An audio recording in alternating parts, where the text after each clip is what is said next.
오늘 설교의 제목은 은혜로운 변화입니다. 은혜로운 변화.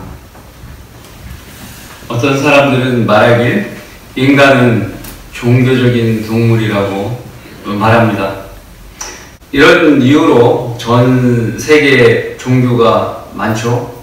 그래서 그 종교의 숫자를 세어보니 수만 가지가 되어서 다 헤아릴 수가 없다는 것입니다. 놀라운 일입니다. 이러한 현상으로 창조주 하나님을 모르는 무지한 우상 숭배자들은 자기 멋대로 하나님이라고 생각하고 가짜 우상을 섬기고 있는 것이죠. 결국 이들은 헛일만 하다가 지옥의 불길로 가는 겁니다. 우리가 믿는 하나님은 성경을 통해서 하나님을 찾기를 원하시죠. 하나님을 찾지 못하고 자기 생각만 하면 안 되는 것입니다. 우상들을 숭배하는 짓은 잘하는 것이 아닙니다. 그 숭배자들은 스스로를 위로하기 위해 종교 행위를 하는 것입니다. 그들이 수적으로 아무리 많고 아무리 산재에 있다 하더라도 우주를 관할하시는 주님의 생각은 틀린 겁니다. 하나님께서는 이들을 어떻게 생각하냐면 통 속 안에 한 방울의 물이요 저울의 작은 티끌에 지나지 않는다고 말씀하고 계십니다. 전 세계 모든 사람들, 모든 인류 전체가 통 속의 물 한 방울이라는 거예요. 하나님이 생각해 얼마나 하찮은 겁니까? 쉽게 파멸을 할 수 있는 거예요. 훅 불어버리면 한 방울의 물이 날아가잖아요. 그 저울 눈금에도 나타나지 않는 티끌을 생각해 보십시오. 하나님께서는 그렇게 가볍게 여긴다는 거예요. 하찮은 인간이 할 일은 자신을 만들고 우주를 지으신 하나님을 찾는 것 뿐이죠. 다른 것 다 잘해도 이걸 못하면 어리석은 것입니다. 우리가 바른 하나님의 말씀을 믿고 구원받았다는 건 매우 잘하는 일입니다. 게다가 하나님의 뜻대로 사는 성경대로 믿는 그리스도인이 됐다는 것 얼마나 행운입니까? 그렇죠. 또 우리말로 된 한글 킹제임스 성경을 우리 손에 갖고 있어서 공부하고 또 경배드리고 설교도 듣고 하는 것 우리의 자랑입니다. 이와 똑같이 하나님께서도 우리를 가치 있게 보시는 겁니다. 우리가 이렇게 하나님 말씀을 사랑하고 또 존중하고 경배하고 이렇게 소중히 여기는 것 자체를 하나님께서 보시면서 우리를 가치 있게 보신다는 것입니다. 성도는 구원받은 후에 많은 마음의 변화들이 찾아와서 자신이 행동거지를 고치게 됩니다. 유명한 존 뉴턴도 그랬죠. 존 뉴턴은 그의 어머니가 살아있을 동안에 교회에도 다녔다고 합니다. 그런데 죽은 후에 그의 생활은 형편없게 바뀐 것이죠. 그 종교 행위만 한 것이죠. 뉴턴의 아버지를 이제 따라다녔는데 뉴턴은 그래서 뱃사람이 됐다고 합니다. 근데 세상의 모든 악한 짓은 다 배웠고 저질렀다고 하는데 아버지는 뉴턴을 방탕하고 못된 짓을 하는 것을 보고 크게 실망해서 내어 쫓았다고 그 정도로 방탕한 생활을 했다는 거예요. 하지만 뉴턴은 성격을 고치지 않고 오히려 더 삐뚤러 나간 것이죠. 그러나 하나님의 은혜로 구원받고 회심하게 되니까 목사가 됐어요. 그래서 변화된 삶을 개인에서 경건한 삶으로 바뀐 것이죠. 젊었을 때 그는 너무 험악하게 살았기 때문에 이제 나이 드니까 기억력이 희미해졌고 설교할 때마다 매번 쩔쩔매면서 설교를 했다고 합니다.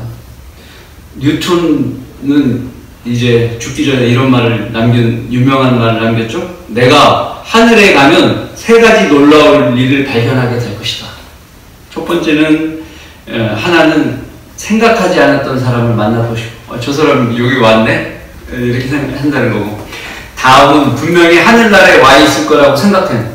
그 사람이 왜 여기 안 왔지? 그렇게 신실한 것처럼 여기 그 사람이 여기 안 왔지? 그리고 셋째는 나 같은 죄인이 자신이 하늘나라에 와 있다는 사실. 얼마나 감동이에요. 네.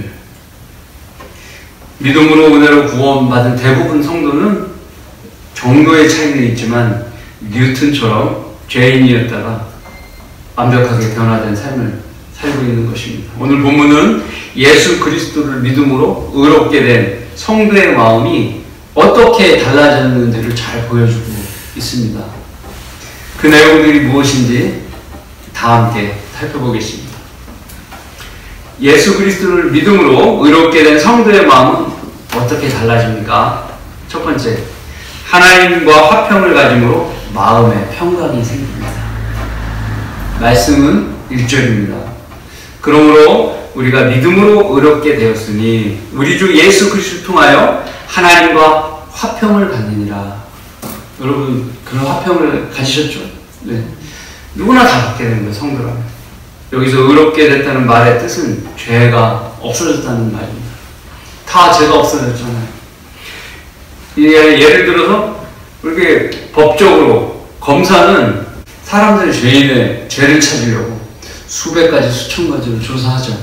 그걸 가지고 있나 없나 죄를 찾아냅니다. 그래서 판사 앞에 갔을 때 판사는 그는 죄가 없네요, 이렇게 얘기하는 거예요.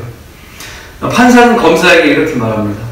그 사람의 죄는 주 예수 그리스도가 모든 죄값을 다 치러왔기 때문에 죄가 전혀 없습니다. 검사는 수많은 자료를 쌌어요. 그리고 판사에게 제출했는데 판사는 저 사람은 예수 그리스도가 죄를 다 대신했기 때문에 죄가 전혀 없어요, 이렇게 얘기하는 거죠. 그리고 판사 망치를 들어서 땅땅땅 선언하는 것이죠. 그는 무죄입니다. 여러분이 땅땅땅 선고를 받은 것입니다. 여기 모인 성도분들도 이렇게 예수 그리스도의 피로써 의롭게 되신 것입니다. 만일 오늘 여러분이 죽는다면 하늘나라에 올라가서 하나님께부터 너는 무죄야 라고 선고받는 것입니까? 아니에요. 이미 심판받은 것입니다. 우리는 언제죠? 우리가 이 죄를 대신하여 십자가에서 피 흘려 죽으시고 부활하신 예수 그리스도를 믿는 순간 우리 심판을 땅땅땅 받은 거예요. 그래서 하늘나라에 올라갈 수 있는 거, 올라가서 심판을 받는 것이 아니라 구원받는 순간에 동시에 그렇게 된 것이죠. 그때 성령 하나님께서 우리에게 들어오셔서 몸과 혼을 분리하고 혼이 죄 없는 깨끗한 거룩함에 이르는 것입니다. 성령님께서 구원받은 여러분 안에 사시는 것을 모르면 안 됩니다. 내 안에 들어오시라고 영접 기도를 했는데 안 들어오시는 분이 아니신 것이죠. 누가 집에 찾아와서 현관문을 두드렸어요. 초인종을 눌렀어요. 열어달라고. 근데 이렇게 보고 마음에 안 들어. 문을 열어주지 않는다면 그 사람은 절대 들어올 수 없는 거예요. 이와 같이 기꺼이 예수님 믿겠다고 마음의 문을 열고 믿음으로 내 안에 들어오시라고 여러분이 말씀했으면 반드시 하나님께서는 들어오시는 겁니다. 여러분 안에 그래서 사시는 거죠. 에베소서 4장 30절 하나님의 거룩한 영을 슬프게 하지 말라. 너희가 그로 인하여 구속의 날까지 인치심을 받았느니라. 그렇게 들어오신 분을 나몰라가고 무시하고 과거처럼 술 먹고 담배 피고 또 거짓말도 지속하고 그러면 그 성도 안에 계신 거룩하신 하나님의 영은 슬퍼한다는 것입니다. 성령 하나님은 우리를 죄 없다고 보증하는 분이시고 그래서 영생의 몸을 입은 구속의 날까지 결코 떠나지 않도록 우리 안에 인치시고 계시다고 말씀하고 계십니다. 그러니 나의 행동거지를 어떻게 해야 합니까? 단정히 하고 거룩한 삶을 살도록 노력해야 하는 것입니다. 그러나 그리스도께 우리의 마음의 현관문을 안 열어주어 구원받지 못한 사람은 영원한 죄인으로 살다가 죽으면 수많은 죄값을 자신이 지옥에서 영원토록 받게 되는 겁니다. 왜 죄인이냐? 날 때부터 죄인이라고 시편 58편 3절에 말씀하십니다. 그 말씀은 악인들은 모태로부터 벗어났으며 그들은 태어나면서부터 거짓을 말하며 격길로 나가는 도다. 죄악 중에 조성된 그 자신이 태어나면서부터 거짓말도 하고 격길로, 악인의 길로 간다는 겁니다. 그리하여 로마서 3장 10절의 말씀에 따라서 의인은 없나니 없도다, 한 사람도 없도다. 모든 사람이 죄인 되는 것이죠. 바로 그는 예수 그리스도를 영접하지 못해서 자신의 죄에 대해서 우리와 반대로 너는 유죄야 이렇게 판정을 받게 되는 겁니다. 예수님께서 변호해 주시지 않는 거예요. 그가 장기 이식을 해서 건강한 몸으로 150살까지 생명을 연장받았다 하더라도 죽으면 지옥에 가는 것입니다. 그에게 어떤 평강이 있습니까? 마치 며칠 후에 사형이 집행될 사형수가 마음의 평강이 없는 것처럼 점점 다가오는 자신의 죽음 때문에 그는 평강을 가질 수 없는 것입니다.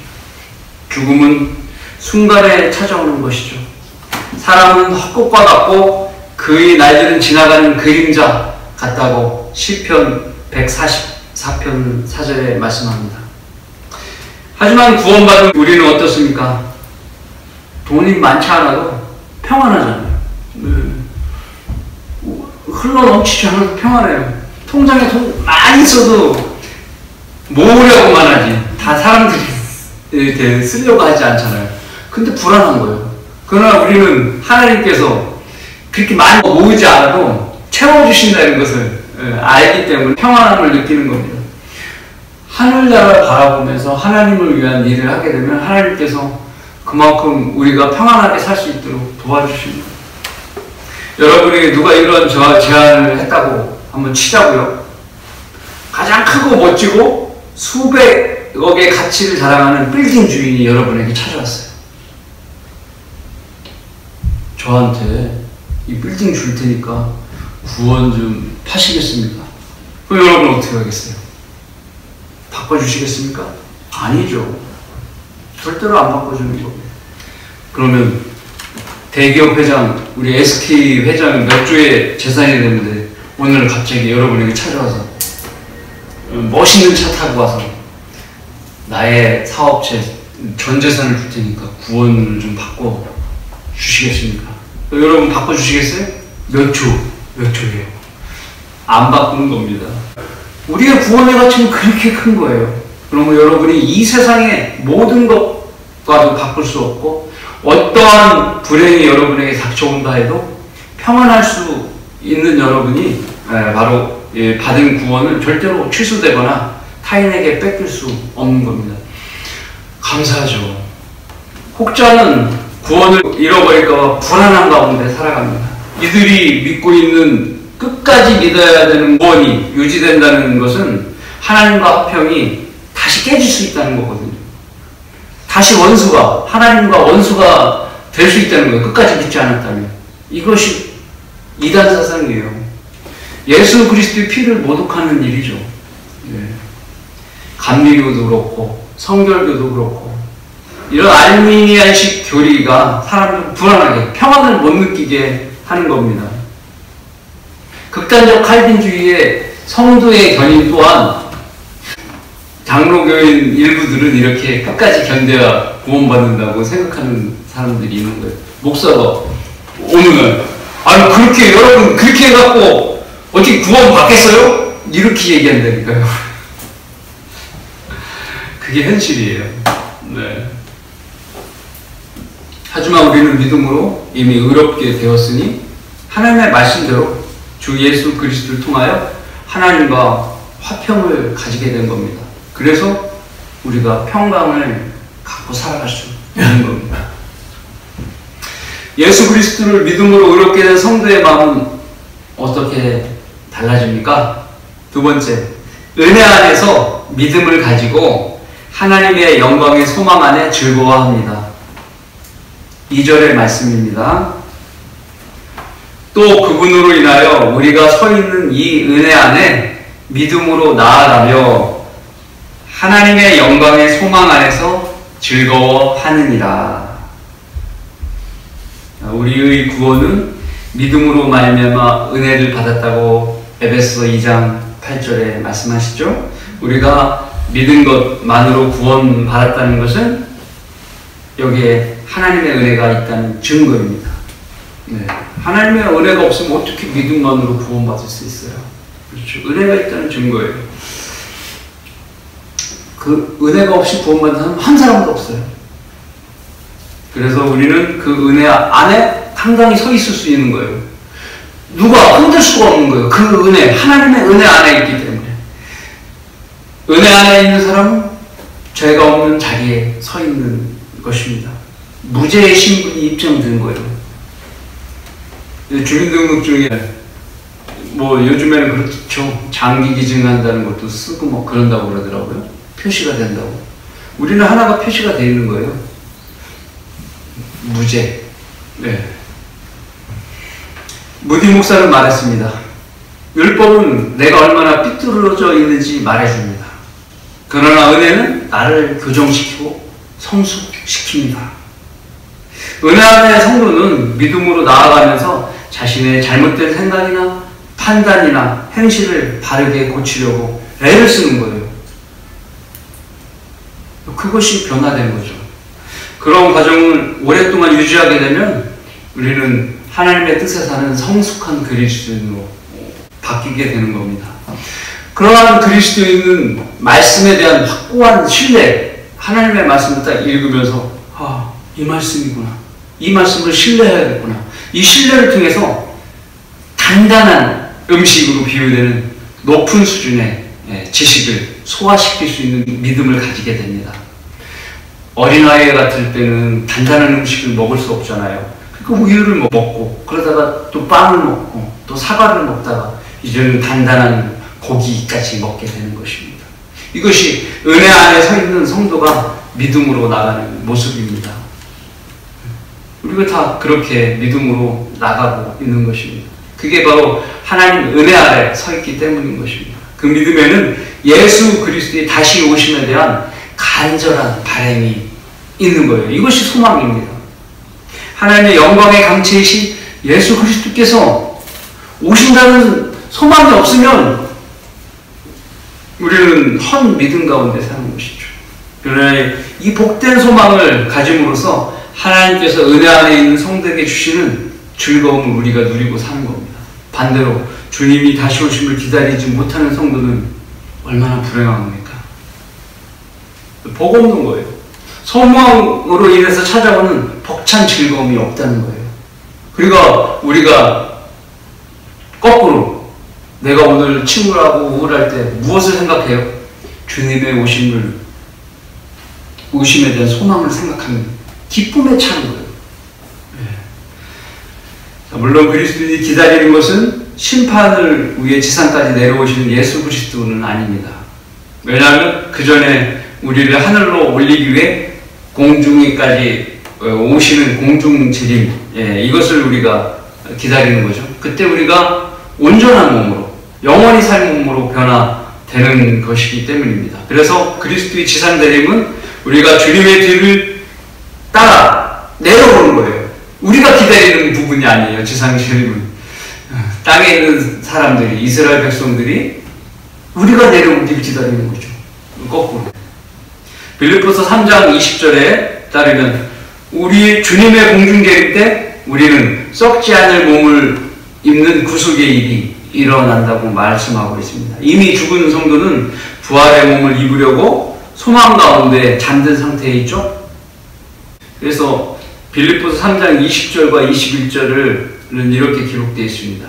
우리의 시민권은 하늘에 있으므로 우리가 그곳으로부터 오실 구주이신 예수 그리스도를 기다리고 있으니 그가 만물을 자신에게 복종시키는 그 능력의 역사로 인하여 우리 천한 몸을 그분의 영광스러운 몸같이 변모시키시리라.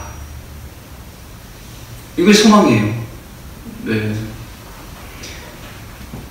이 오심이 바로 공중에 오시는 그것을 이야기하는 것이죠. 우리 천한 몸이란 고작 어떤 거예요? 살아봤자 100년뿐이 못 사는 겁니다.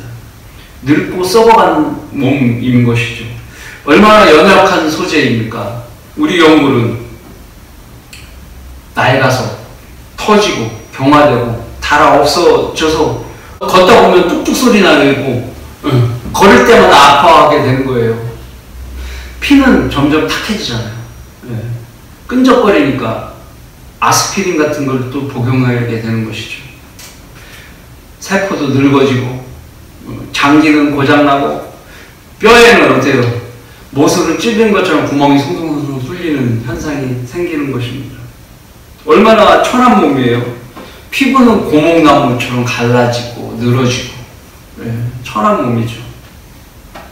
이런 천한 몸도 예전에는 땅에 묻힐 기회를 받았어요. 그러나 요즘은 나라에 신고를 해야 돼요. 대부분 화장터로 가게 되는 것이죠. 묻힐 기회조차도 잃어버리게 되는 것입니다. 그런 시대에 살고 있는 거예요. 키가 180이고 몸무게가 80인 사람이 30분 동안 불로 팍 이렇게 구우면은 한 대빵 크기의 가루로 나오는 거예요. 애게 보고서 애게 이게 뭐야 하고 허탈한 겁니다. 그게 바로 천한 몸 상태죠. 얼마나 허망합니까?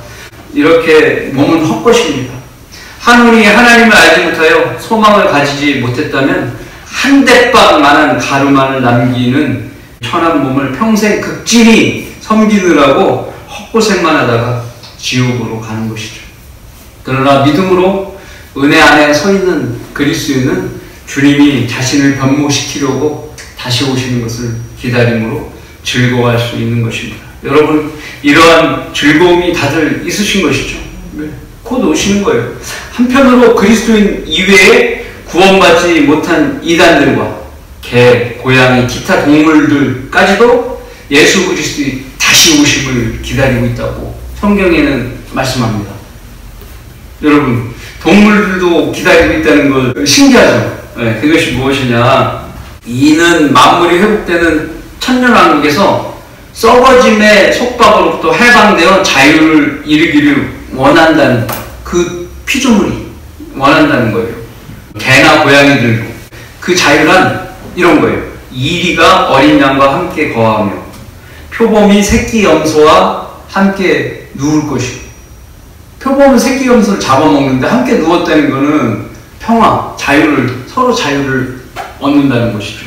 왜냐면 이들이 고기를 먹는 것이 아니라 풀을 먹게 되죠. 그렇기 때문에 이렇게 가능한 거예요. 송아지와 어린 사자와 살찐 짐승이 함께하며 어린 아이가 그들이 이끄는 평화가 이루어지는 자유가 오는 거예요. 회복되는 거예요. 오래 살 수 있고. 상상이 가십니까? 로마서 8장 19절에서부터 21절의 말씀입니다. 이게 피조물이 기다리고 있다는 말씀이에요. 피조물이 간절한 기다려 가지고 하나님의 아들들이 나타날 것을 기다리고 있으니 동물들도 기다리고 있다는 거예요. 하나님의 아들들이 누구죠? 우리가 재림 때 같이 오잖아요. 예수님. 예수님도 하나님 아들이고 우리도 하나님 아들들이, 그걸 얘기하는 거예요. 피조물이 허무한데 굴복하는 것은 자의가 아니에요. 피조물이 죽어서 썩어가는 것은 자기 뜻이 아니라는 것이죠. 이것은 오직 소망 가운데 그것을 굴복시키는 그분 때문이며, 예수님께서 천년왕국에 살려줄 수 있는 그 소망을 가지신 그분의 뜻에 따라서 있다는 거예요. 피조물 자체도 그 썩어짐의 속박으로부터 해방돼요. 그들도 죽고 썩어지는 그 속박으로부터 벗어나게 된다는 거예요. 하나님의 자녀의 영광스러운 자유에 이르기 때문이라 이것이 천년왕국 때 이루어지는 거예요.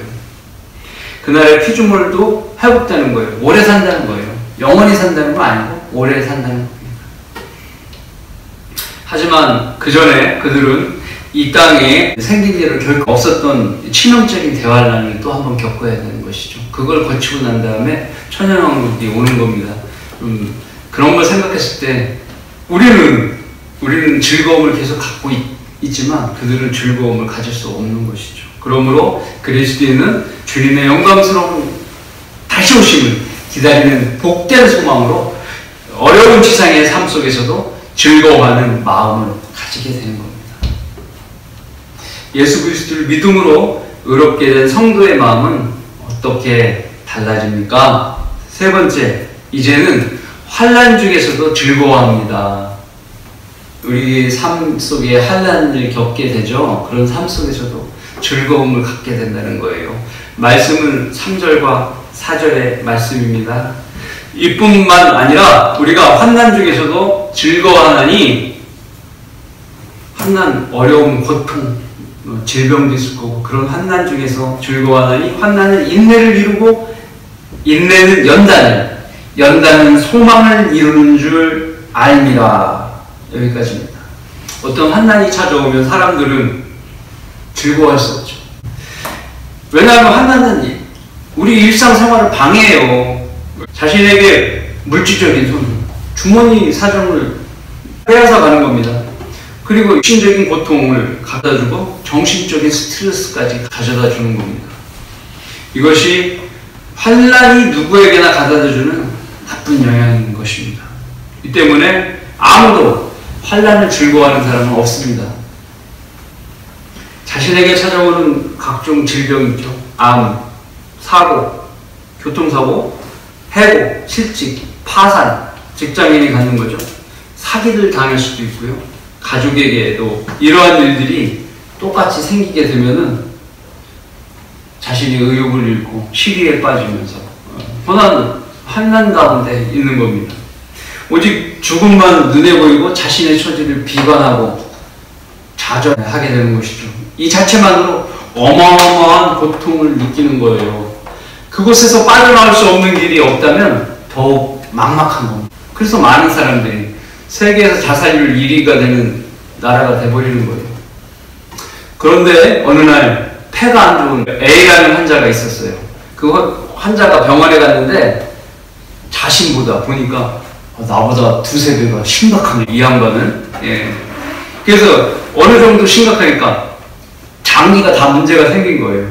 그래서 의사는 그냥 치료조차 하기 어려울 정도의 중증 환자가 된 것을 의사가 확인하고, 그 A라는 환자는 그 중증 환자를 통해서 상대적인 위안과 희망을 느낀다. 아유, 나는 저 사람보다 낫잖아. 안 그래도 몇 달 치료하면은 그래도 회복하잖아. 그때 희망을 갖는다는 거예요. 이것을 상대적 위안이라고 합니다. 나보다 더 심각한 사람이 있는데 나는 이 정도라는 것이 천만다행이야 라고 생각한다는 겁니다. 병원에 더 다니면서 잘 치료를 받으면 자신을 더 나을 수 있는 희망이 있다는 것에서 위안을 찾는 것이죠. 그래서 더 나아가서 그것 때문에 또 즐거워하기도 한다는 거예요. 이것이 사람의 모습입니다. 이렇게 고난에 빠진 사람에게도 소망이 있다면, 몇 달만 치료하면 나올 수 있는 이러한 소망이 있다면 견딜 수 있는 힘이 생긴다는 거예요. 인내가 생긴다는 것입니다. 하물며 일반인도 이럴진데 하늘의 소망을 둔 그리스도인에게는 자신 안에 능력자이신 하나님께서 계시는데 얼마나 많은 도움이 되겠습니까? 그러면 하나님께서 소망이 되어 주시기 때문에 그리스도인은 세상 사람들보다 훨씬 더 큰 인내를 가질 수 있는 것입니다. 즉, 만약 하나님께서 자신의 처지를 도와줄 수 있다고 생각하지 못한다면 소망 없는 자처럼 슬픔 가운데 죽을 뿐인 것이죠. 그러나 하나님을 의지하는 사람은 구원받지 못한 사람과 달라요. 뭐가 다르겠습니까? 기도할 수 있잖아요. 기도하게 되는 겁니다. 주님의 도우심의 손길을 기다리게 되는 것이죠. 하나님께서 언젠가는 나를 도와주실 거라고 기다리고 있는 것입니다. 그것이 구원받은 사람의 특징이죠. 그러면서 기도 응답 받으면 그러면서 즐거워할 수 있는 거예요. 그래서 인내할 수 있는 것입니다. 오랫동안 이렇게 여러 가지 아픔을 견뎌낼 수 있는 것은 바로 소망을 주시는 하나님이 계시기 때문에 가능한 것입니다. 그렇게 그런 환난들을 여러 번 겪으면서 인내를 통해서 경험을 쌓게 되잖아요. 그 경험을 쌓게 됨으로써 내 스스로가 연단이 된다는 것입니다. 연단이 되면 더 많은 자신감을 갖고 더 큰 소망 안에서 이 환난을 극복할 수 있는 즐거움을 가질 수 있다는 것입니다. 그래서 만들어지는 것이 그리스도인이 주님의 도구로 성장하게 된다는 겁니다. 여기서 연단의 뜻이란 쇠붙이를 두드려서 단단하게 만든다는 거예요. 불에 달려서 두드려서 단단하게 만든다는 거예요. 성도로 비유하여 말하면 고난의 훈련을 통해서 단단하고 능력 있는 하나님의 도구가 된다는 것을 의미합니다. 춘천에 번개 시장이 있잖아요. 2022년에 그 춘천 향토 문화유산으로 등록된 분이 있는데 그 사람이 누구냐면 대장장이라는 직업을 하는 사람이에요. 자기가 2대째 아버지를 이어서 대장간을 운영하고 있는데 아버지가 가르쳐준 대로 그대로 전통의 방법대로 이 철제 농기구를 만들고 있다고 합니다. 그가 하는 말이 이런 아버지는 매질, 쇠를 망치고 두드리는 걸 매질이라고 하는데 그 매질을 곱게 놓으라고 가르쳐줬다는 거예요. 이걸 우리는 확 때리잖아요. 그러면은 그런 것이 아니라 매질을 곱게 놓는 형태로 그렇게 때리라고 가르쳐줬다는 거예요. 처음부터 거칠게 때리면 그리고 또 이렇게 거칠게 때리는 걸 배우면 거칠 물건이 나온다는 겁니다. 그래서 고운 망치질을 하면서 할 때 깨끗한 물건이 나온다고 그렇게 가르쳐준 대로 2번 칠 거 3번, 4번, 10번을 쳐라 이렇게 아버지가 가르쳐준 대로 그대로 했다는 겁니다. 쇠의 연단은 어떻게 하느냐? 먼저 시뻘겋게 달궈진 쇳덩이가 있잖아요. 그 쇳덩이를 망치로 내려치는 일을 반복합니다. 그 열기가 사그러지면 쇳덩이를 섭씨 2000도가 넘는 화구에 다시 집어넣는 거예요. 그리고 다시 꺼내서 또 두드리고 이것을 수백 번 반복을 한다고 합니다. 이러면 쇠 조직이 친밀해지고 또 면이 반들반들해질 때까지 이 작업을 한다는 거예요. 고된 매질이 끝나면 또 물에 담근다는 거죠. 담금질을 시작하는데 찬물에 담가서 빠르게 열을 식혀야 된다는 겁니다. 그래야 쇠의 강도가 높아진다고 합니다. 그리스도인도 이러한 연단을 통해서 고난에도 즐거워할 수 있게 해야 되는 것입니다. 왜 즐거워지는 것이죠? 이는 우리가 잠시 받는 환난이 우리를 위해 훨씬 뛰어난 영원한 영광의 비중을 이뤄가기 때문이라. 우리가 바라보는 것은 보이는 것이 아니요 보이지 않는 것들이라. 이는 보이는 것들은 잠깐뿐이지만 보이지 않는 것들이 영원하기 때문이라고 고린도후서 4장 17절에 기록되어 있습니다. 4장 17절 18절 말씀이죠. 이는 저 하늘 너머에 있는 소망을 바라보며 지상에서 이루어지는 모든 영적 전쟁을 겪으면서 주님의 도구로 열심히 섬기게 하기 위한 것이죠. 그 소망은 영광의 유업과 관련되어 있습니다. 더 좋은 부활을 말하는 것입니다. 그러므로 그리스도인은 예수 그리스도로부터 미래에 얻게 될 소망을 바라보며 어떠한 환난에도 즐거워하는 마음을 가질 수 있는 것입니다. 자, 예수 그리스도를 믿음으로 의롭게 된 성도의 마음은 어떻게 달라집니까? 마지막 4번째, 그리스도인은 소망에 부끄러워하지 않습니다. 5절입니다. 소망이 부끄럽지 않은 것은 우리에게 주신 성령에 의하여 하나님의 사랑이 우리 마음속에 부어졌기 때문이라. 여러분 안에 부어져 있는 것입니다. 우리 안에 부어진 사랑은 그러면 무엇입니까? 그것은 우리가 죄인이었을 때 그리스도께서 우리를 위해 죽으심으로써 하나님께서 우리를 향한 나타내신 그 사랑입니다. 우리가 믿음의 고백을 통해서 우리 안에 은혜로 구원받도록 성령을 주셨습니다. 이분은 우리의 소망이 되시는 분이십니다. 로마서 8장 10절 11절 말씀은 이렇게 기록되어 있습니다. 만일 그리스도께서 너희 안에 계시면 몸은 죄로 인하여 죽은 것이나 성령은 의로 인한 생명이라. 왜 그렇죠? 예수를 죽은 자들로부터 살리시는 분의 영이 너희 안에 거하시면 그리스도를 죽은 자들로부터 살리신 분이 너희 안에 거하시는 그분의 영에 인하여 너희의 죽을 몸도 살리시리라. 그분이 부활시켜 주신다는 것. 나 스스로 할 수 없는 일이잖아요. 영원한 생명을 입는 일은. 그래, 나한테 구속의 날까지 인치신 성령 하나님께서 그 능력으로 우리가 부활되는 거예요. 엘리사는 죽어서 무덤에 묻혔는데 전쟁터에서 군이 던져지잖아요. 근데 엘리야의 뼈에 부딪혔는데 죽은 그가 살아날 정도로 그 능력이 하나님의 능력이잖아요. 성령 하나님께서 우리 안에 그 능력으로 우리를 부활시켜 주시는 거예요. 이러한 부활의 일들은 주님의 공중 재림에 일어난다고 좀 전에 말씀드렸습니다. 이 소망은 전혀 부끄러운 일이 아닙니다. 바로 성령께서 우리 안에 인치시어 주님께서 다시 온다는 말씀을 우리로 늘 생각나게 하시는 것입니다. 그래서 우리의 마음속에 확신을 가지게 하여서 사람들에게 자신있게 휴거가 있고요, 부활이 있는 겁니다. 이야기하는 거예요. 부끄러운 일이 아닙니다.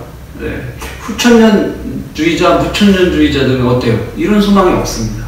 그들은 주님의 재림을 기다리는 사람들이 아니에요. 같은 믿음을 갖고 있다고 생각하면 안 되는 거예요. 어떻게 하든 세상 사람들을 많이 모아서 지상에 기독교 왕국을 세우기 위해 노력하는 사람들 뿐입니다.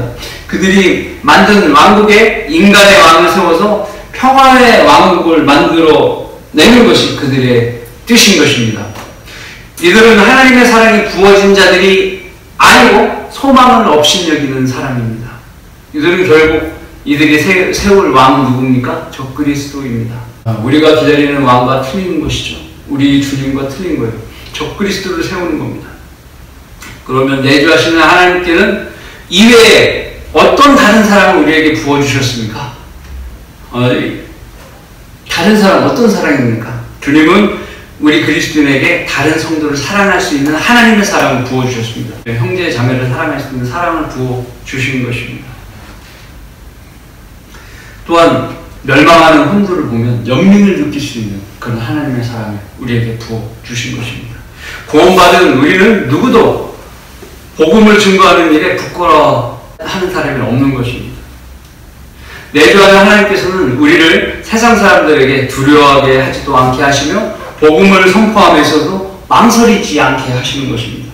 이는 우리를 구원하고자 하나님의 사랑이 우리에게 나타났고 믿음으로 말미암아 은혜로 우리에게 부어져서 구원받게 하셨기 때문인 것입니다. 우리 그리스도인은 소망이 부끄러울 수 없습니다. 지금도 우리의 확고한 믿음으로 그 소망을 간절히 기다리고 있기 때문인 것입니다. 결론을 맺습니다. 샤르니라는 이름을 가진 한 프랑스인이 있었습니다. 이 프랑스인이 나폴레옹 황제에게 밉게 보여서 감옥에 갇혔다고 합니다. 옛날에 오랜 세월이 흘러 감옥에 갇혔는지 오랜 세월이 흘러가니까 어떻게 됐어요? 그 친구들이 속에서도 잊혀지게 됐습니다. 그 사람이 감옥에 갇혔는지 이제 까먹게 될 것이죠. 처음에는 자주 면회를 오던 가족도 점점 멀어지게 됐습니다. 그는 너무나 외롭고 쓸쓸해졌죠. 그는 돌조각으로 벽에 이렇게 적었습니다. 아무도 돌보지 않는다. 얼마나 외로운 상황입니까? 소망을 잃은 순간이었습니다. 그런데 어느 날 감옥 바닥에 깔려있는 돌틈에 푸른 싹이 나는 걸 보게 된 거예요. 그 싹이 고개를 들고 나오는 거예요. 샤르니는 간수가 매일 주는 물을 조금씩 남겨서 그 푸른 잎사귀에 부어줬습니다. 그 싹은 마침내 꽃봉오리가 생기더니 아름다운 꽃을 피웠어요. 정말 아름다운 꽃이었습니다. 그는 먼저 썼던 글을 지웠어요. 벽에 씁니다. 지우고 다시 썼어요. 하나님이 돌보신다. 소망이 생긴 순간이었습니다. 그러나 오늘날 감옥 옆방에 면회왔던 제스의 딸이 이 감옥 안을 들여다보고 아름다운 꽃이 피어 있는 모습을 보았습니다.